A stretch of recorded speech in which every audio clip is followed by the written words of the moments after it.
Началника на земните царе, за да въздадеш неговата правда и правосъдие над владетели и народи, да унизиш горделивите, а да избавиш скромните и кротките, да освободиш своите братя, пъшкащи под гнета на империята.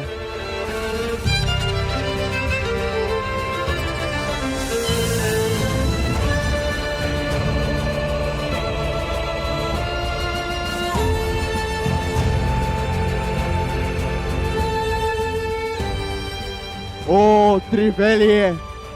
О, светецо, що почита цяла Европа като спасител на християнския свят!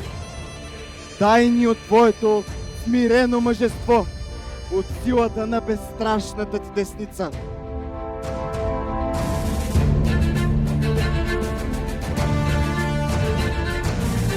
Борисе Михаиле, ти превърна древната ни реч в оръжие завоевателно за държавата на духа, за да покориш на запад и на север племена на словото покорни, за да станат народи славословещи, славещи Бога като славяни.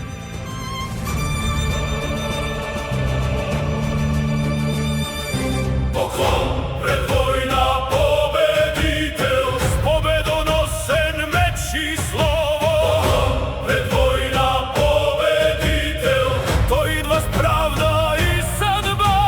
Свайските на началника на земните царе. Поклон пред война победител. Поклон, поклон.